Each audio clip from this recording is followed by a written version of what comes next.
हाँ जी स्टूडेंट्स, मैंने वहाँ पे रोका था आपका कि डिसएडवांटेजेस चल रहे थे हमारे, क्योंकि ट्रेड यूनियन को ये मेथड पसंद आता है पेमेंट करने का, तो इससे उनकी यूनिटी बढ़ती चली जाती है। और क्योंकि यूनिटी बढ़ती है तो जब भी मैनेजमेंट और लेबर में कोई डिस्प्यूट होता है तो इंडस्ट्रियल डिस्प्यूट एक बड़ा रूप ले लेता है, क्योंकि सारे वर्कर्स एक तरह स्ट्रेंथन्ड होते हैं। आगे है महंगा मेथड है ये। भाई देखो, क्योंकि वर्कर को तो टाइम केवल बिताना है, वो काम करे या ना करे, तो एम्प्लॉयर को प्रोडक्शन मिले या ना मिले उसे तो पेमेंट करनी ही करनी है। जैसे कि कोरोना के कोविड के टाइम में भी हमने देखा कि चाहे आप फैक्ट्री में गए या नहीं गए, आप कंपनी में गए ना गए, पर आपको कहा गया कि एम्प्लॉयर को कहा गया कि वो उन्हें पूरे महीने की सैलरी घर पे दे। तो इस तरह से एम्प्लॉयर के सिर पे एक बहुत बड़ा बर्डन हो जाता है, फाइनेंशियल बर्डन हो जाता है। तो ये था हमारा टाइम वेजेस मेथड, इसके मेरिट और डिमेरिट। अब ये कहाँ कहाँ सूटेबल है। पहला, when it is difficult to fix standard time to accomplish the job. जब एक काम को करने के लिए ये फिक्स करना मुश्किल हो जाता है कि कितने टाइम में ये काम पूरा होगा। ठीक है, जैसे ज्वेलरी का काम है तो बड़ा मुश्किल होता है डिसाइड करना। हर पीस पे अलग अलग से कारीगरी होती है, तो किसी में कम लगता है, किसी में ज़्यादा लगता है। तो ऐसे केस में हम जल्दबाजी वाले पेमेंट मेथड यूज़ नहीं करते हैं, तो हम ये मेथड यूज़ करते हैं। When quality of production is of special significance. जब हमें क्वांटिटी पे नहीं, क्वालिटी ज़्यादा इंपॉर्टेंट है, तब हम कहते हैं जितना भी टाइम लेना ले लो, पर हमें 8 पीस चाहिए, बढ़िया काम चाहिए। When to perform a task joint effort is called. जब हमें जॉइंट एफर्ट्स की ज़रूरत होती है, मिलजुल के काम करने की ज़रूरत होती है, तो हम अपने अपने टारगेट उन्हें नहीं दे सकते। हम कहते हैं टाइम ले लो, आप टीम बना लो, बस हमें काम बेस्ट चाहिए। When it is possible to supervise the labour. जब लेबर को सुपरविजन करना पॉसिबल है कि वो फैक्ट्री में आके खाली नहीं बैठ रही, टाइम को मिसयूज़ नहीं कर रही, इसलिए। When labour and production are unrelated. जब लेबर और प्रोडक्शन की मतलब क्वांटिटी और लेबर का कोई लेना देना जहाँ पर ना हो, सिर्फ क्वालिटी पे इंपॉर्टेंस हो, वहाँ पे ये मेथड यूज़ किया जाता है। दूसरा मेथड है बच्चों पीस बेस्ड सिस्टम। इस सिस्टम में जो वर्कर्स को पेमेंट दी जाती है on the basis of amount of work done by them दिया जाता है। टाइम की कोई इंपॉर्टेंस नहीं होती, अमाउंट ऑफ गुड्स प्रोड्यूस के बेसिस पे दिया जाता है।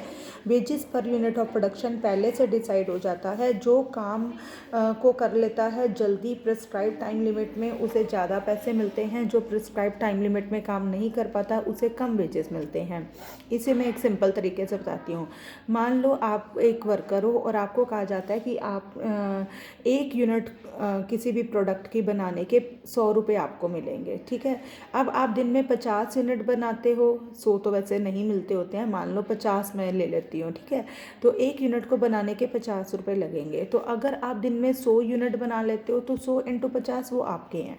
और अगर आप 10 यूनिट बनाते हो तो 10 × 50 आपके हैं। तो इस केस में क्या होता है, आपने जितनी यूनिट्स बनाई हैं उसके बेसिस में पर यूनिट के बेस पे आपको पेमेंट होती है। आपने कितना टाइम बिताया नहीं।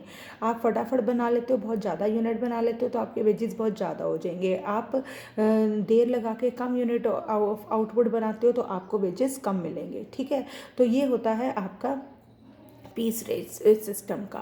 अब इसमें क्या क्या फ़ायदे और नुकसान हैं। फ़ायदे क्या हैं, इंसेंटिव टू वर्कर। वर्कर को तो बहुत इंसेंटिव होता है, ज़्यादा काम करूँगा ज़्यादा पैसे मिलेंगे, इसलिए वो ज़्यादा काम के ऊपर कॉन्सेंट्रेट करता है। Reduction in supervisory expenses. Supervision की ज़रूरत ही नहीं है, मेरा टारगेट है, मेरे को फ़ायदा होना है, मेरे को नुकसान होना है, तो मुझे किसी बाहर वाले की सुपरविजन की क्या ज़रूरत है। मुझे पता है कि अगर मुझे ज़्यादा पैसे कमाने हैं तो मैं फटाफट काम करूँगी, अच्छे से काम करूँगी। अगर मुझे पैसे की ज़रूरत नहीं है तो मैं धीरे धीरे काम करती रहूँगी। आगे है इसमें वेजेस अकॉर्डिंग टू एबिलिटी। इसमें घोड़े और गधे में अंतर क्योंकि किया जाता है, तो जो ज़्यादा कैपेबल लोग हैं, जिनमें एबिलिटी ज़्यादा है, वो ज़्यादा वेजेस कमा पाते हैं, जिनमें एबिलिटी कम है वो कम वेजेस कमा पाते हैं।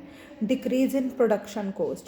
आपकी इस सिस्टम में क्योंकि हर वर्कर अपनी मैक्सिमम कैपेसिटी तक प्रोड्यूस करता है, वो अपना 100% देता है टू गेन मैक्सिमम बेनिफिट, तो इसलिए क्या होता है, प्रोडक्शन कॉस्ट कम हो जाती है। Proper utilization of machine. क्योंकि wages are paid according to volume of production, so in order to produce more workers make proper and efficient use of tools and machine. They know that in the event of machine going out of order, they will not be able to produce मोर।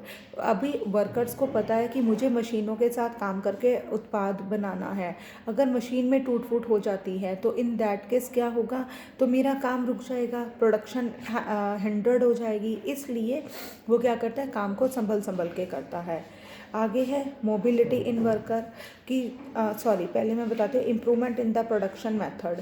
अब देखो, क्योंकि मुझे काम किसके basis पे मिलना है, जितनी मैं यूनिट्स ऑफ आउटपुट बनाऊंगी उसके बेसिस पे मिलना है, ठीक है। तो मैं मैक्सिमम आउटपुट बनाना चाहती हूँ, तो ऐसे केस में मैं क्या करूँगी, काम करने का कोई आसान, कोई जल्दी काम करने वाला तरीका ढूंढूंगी। देखो, जब हमें काम मिल जाता है ना, तो एक काम ही होता है, उसको करने के तरीके 50 होते हैं। मैं अपने तरीके से करती हूँ, आप अपने तरीके से करते हैं, आपकी मम्मी अपने तरीके से करते हैं, आपकी सिस्टर अपने तरीके से करते हैं। तो इस तरह कोई ना कोई नया मेथड ऐसा हमारा आइडेंटिफाई हो जाता है जो बेस्ट होता है, जो कम टाइम में ज़्यादा काम करवा देता है ना। तो ये चीज़ इस मेथड में आती है। Decrease in labour turnover, labour जल्दी जल्दी छोड़ कर नहीं जाती, छुट्टियां नहीं लेती, ऑर्गेनाइजेशन नहीं बदलती, क्योंकि उसे मालूम है